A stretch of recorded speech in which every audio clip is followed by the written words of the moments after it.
عربوں کی نظر میں سندھ اور ہندوستان دو الگ الگ ملک تھی جو ان کے مشرق میں سمندر کے پار پڑتی تھی۔ سندھ کا ملک کرمان، بہتان، بلوچستان وغیرہ کی حدود سے گھرا ہوا تھا، اور اس کے بعد کا علاقہ ہندوستان کا علاقہ پڑتا تھا جس کی مشرقی سرحدیں چین سے جا ملتی تھیں۔ عرب ان دونوں ملکوں کو ملا کر ہند بھی بولتے تھے، جس طرح سے تاریخ نے اپنے کو دہرایا کہ ہندوستان کا یہی ملک پاکستان اور بھارت وغیرہ کے نام سے یاد کیے جانے لگے، اور ان کے لیے جامع لفظ ہندوستان کا لفظ استعمال کیا گیا۔ قدیم ترین عرب جغرافیہ نویس ابن خرداسبہ نے بلاد سندھ کے ان شہروں کو شمار کیا ہے جن میں کندابیر، مکران، بھیر، کندھارا، قصدار، بوکان، دیبل وغیرہ، ملتان وغیرہ کے نام مشہور ہیں۔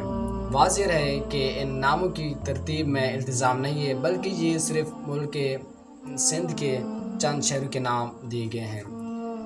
عرب کے رہنے والے لوگ یہاں کے باشندوں کو سندھی سمجھتے اور کہتے تھے۔ سندھ شاہان فارس کے اثر و اقدار کے ماتحت یوں کام کر رہا تھا کہ یہاں کے راجے اور مہاراجے ان کے باج گزار اور فرمانبردار تھے، اور ضرورت کے وقت وہ یہاں سے آدمی اپنے فوج کے لیے لے لیتے تھے۔ ایران کے بادشاہ اروشیر نے یہاں کے راجوں اور مہاراجوں کو خاص القاب سے نواز رکھا تھا، جن میں قوس شاہ، مکران شاہ، کیکان شاہ، کشمیران شاہ وغیرہ مشہور ہیں۔ یہ اپنے ذاتی ناموں کے بجائے لقب سے زیادہ مشہور تھے۔ عرب میں تقسیم کی روح سے سندھ کے بعد ہندوستان کا علاقہ پڑتا تھا جس کی مشرقی سرحدیں چین سے جا ملتی تھی۔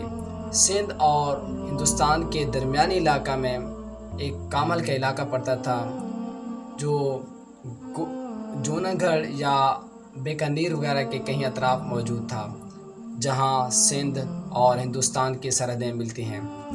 یاقوت ہمی نے لکھا ہے کہ کامل سندھ کے بعد ہندوستان کی شروع سرحد میں واقع ہے۔ چیمور سے کامل کا علاقہ جو پڑتا ہے وہ سندھ ہندوستان کا علاقہ کہلاتا ہے۔ کامل سے لے کر مکران، ملتان وغیرہ کے جو نیچے علاقے ہیں وہ سندھ میں شمار کیے جاتے ہیں۔ سندھ کے مشہور شہر منصورہ اور کامل کے درمیان جو فاصلہ ہے وہ 8 مرحلے کا فاصلہ ہے۔ کامل اور چیمور کے درمیانی علاقے سے مراد گجرات کا علاقہ ہے، اور اس کے بعد ساحلی علاقے پڑتے ہیں جن میں کوکن، سلٹ وغیرہ کے نام ہیں، ان کو مراد نہیں لیا گیا۔ ابن خرداسبہ نے ہندوستان کے ساحل کے اطراف و جانب یہاں کے راجوں اور مہاراجوں کو یہی القاب دے رکھے تھے جن میں بلبرا، طافان، جابا، غابا، طافن، ملک جزر، ملک کامرون، ملک زابج اور مہراج وغیرہ مشہور ہیں۔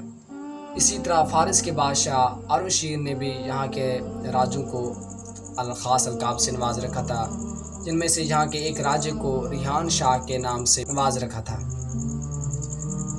دور رسالت میں عرب زیادہ تر ہندوستان کے یہی ساحلی علاقوں میں کے مقامات پر آتے تھے اور یہاں سے چیزیں خرید کر عرب کے اندر لے جاتے تھے۔